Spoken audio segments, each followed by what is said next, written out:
ajonjolí de todos los moles. Bien, el tema que todos estaban esperando que tocara la presidenta en la conferencia de este día es este nuevo intento del Poder Judicial por frenar la reforma al Poder Judicial. Ahora fue una jueza de Veracruz, que por cierto ahí tiene su historia esta jueza, en contra de los cambios positivos para el pueblo de México. Bueno, le pide a la presidenta Claudia Sheinbaum y al titular del Diario Oficial de la Federación que bajen la reforma al Poder Judicial, que se elimine la publicación de la reforma al Poder Judicial y da 24 horas.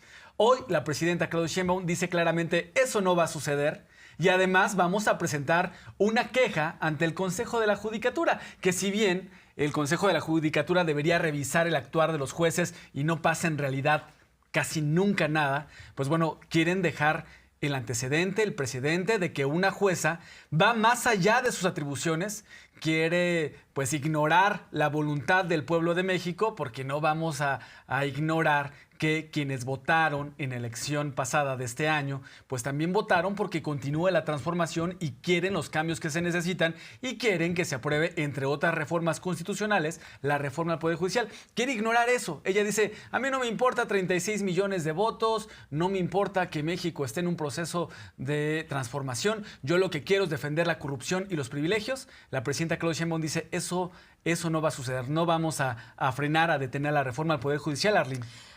Justo comentando esto al respecto, Nancy Juárez Salas, quien es la juzgadora titular del 19º juzgado del estado de Veracruz, quiere denunciar a la presidenta Claudia Sheinbaum Pardo, lo cual no tiene fundamento porque esto fue votado por el Poder Legislativo, y también busca denunciar a Alejandro López González, director del Diario Oficial de la Federación, del DOF, una vez que ya fue publicado. Esto solo habla de dos cosas. Uno, que no entraron al debate a tiempo, porque justo este debate estuvo abierto a toda la ciudadanía, se crearon paneles, se crearon foros para poder sumar a los jueces que quisieran hablar del tema.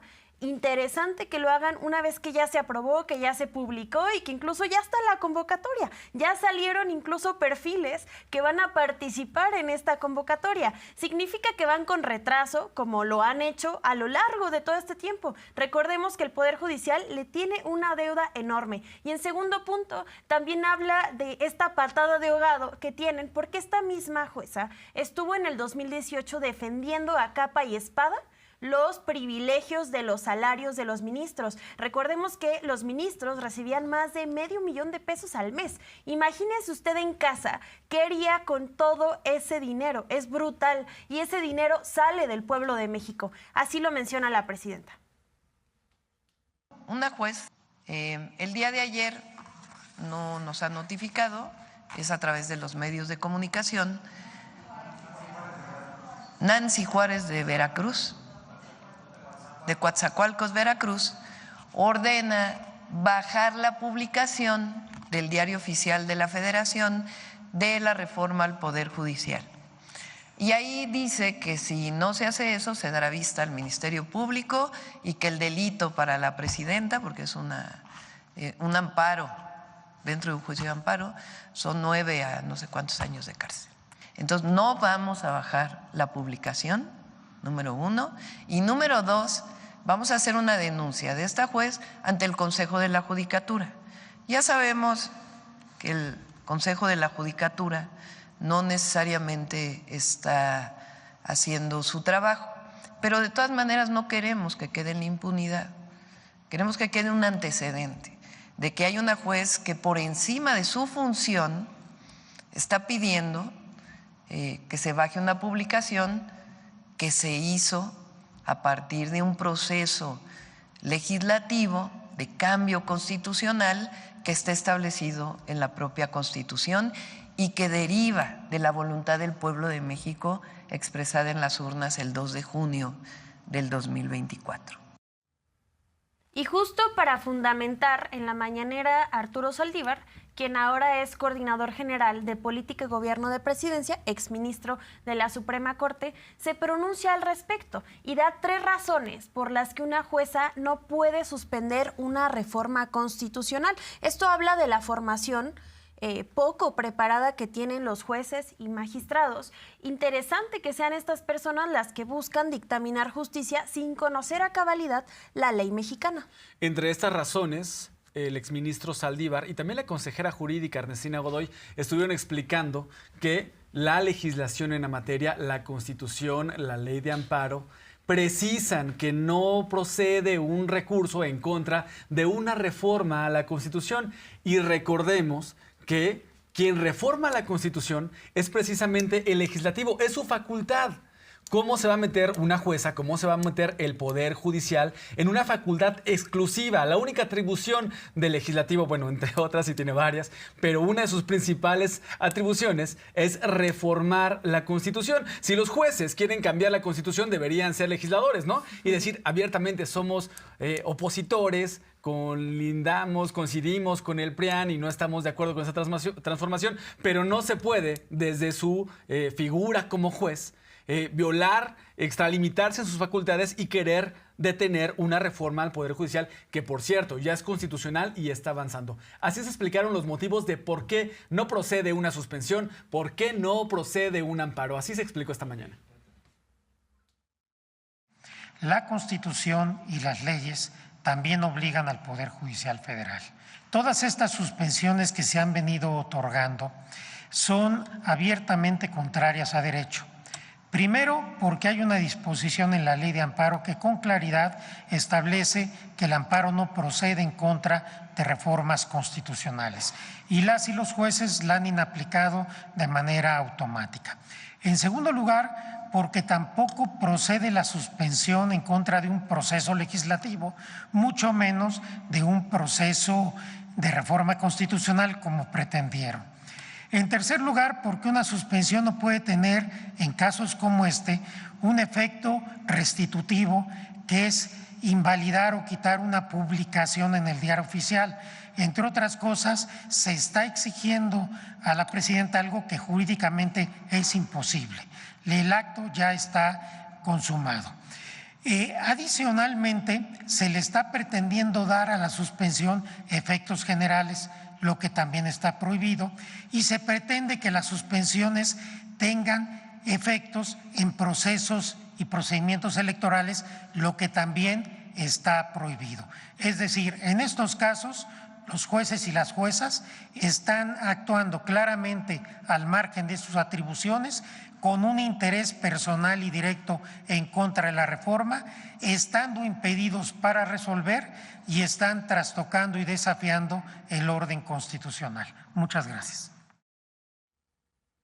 Importante resaltar que no solamente se van a desarrollar estos 3 puntos, sino que también es importante escuchar a toda la ciudadanía y lo que ha estado diciendo. Por supuesto que una jueza, es decir, una sola ciudadana, no puede ir en contra de millones de mexicanas y mexicanos que tienen claramente un disgusto por el Poder Judicial. Recordemos la cantidad de presos, más de 86,000 presos, que no tienen una sentencia todavía. El Poder Judicial nos debe mucho y no tiene la legitimidad de llamarse autónomo, como lo decían en sus reformas en sus marchas en contra de la reforma.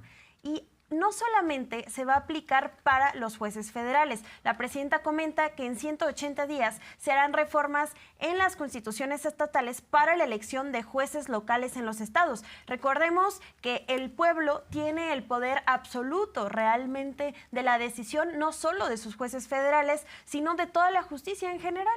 Y así es como les da tanto miedo ponerse a consideración de ese pueblo al que le deben tanto.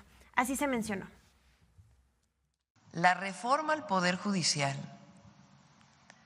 tiene varias etapas. Una etapa es con los jueces, magistrados, ministros y ministras, pero la reforma establece un tiempo. ¿Cuál es la fecha límite?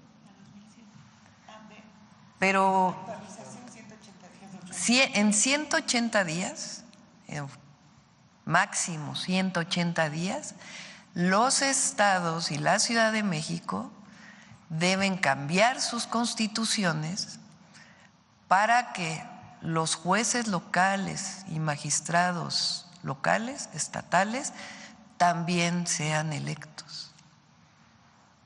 Entonces, no solamente son los federales, también son los estatales que llevan casos, por ejemplo, de la justicia familiar. Ni un juez, ni una jueza, ni 8 ministros pueden parar la voluntad del pueblo de México. La reforma va. Arlene, escuchábamos que esta suspensión, estos amparos son abiertamente contrarias al derecho y no tienen sustento jurídico, no tienen sustento legal para que avancen, para que procedan. No van los amparos y los intentos por detener la reforma al Poder Judicial. Hay un conflicto de interés de los jueces que quieren frenar la reforma al Poder Judicial. ¿Por qué? Pues no quieren perder sus altos salarios, que en muchos casos, muchos altos funcionarios del Poder Judicial tienen salarios que resultan ofensivos para la mayoría de los trabajadores que tienen un salario modesto, que viven con su esfuerzo, como todos los mexicanos, pero que ellos, que pretenden que nadie los vigile, que nadie les diga nada, porque cuando una persona está ante un juez y resuelve en favor de quien compra la justicia, va y lo acusa en el Consejo de la Judicatura y no pasa nada, ellos quieren, buscan defender sus intereses, quieren seguir manteniendo ese estatus de gobierno, pues también oculto, porque pregúntenle a las personas, ¿quién es el juez de distrito en la Ciudad de México? ¿Quién es el juez de distrito en Mérida? La gente ignora quién es esa autoridad y es una autoridad que es gobierno, que si una persona denuncia esa autoridad no pasa absolutamente nada. Hay un conflicto de interés entre los jueces que dicen, esta reforma me afecta a mí, yo misma voy a otorgar un recurso para defender mis intereses. Se expuso esto en la conferencia matutina y así se explicó. Pues es que no tiene sustento. Y además hay que repetirlo a los trabajadores y trabajadoras del Poder Judicial.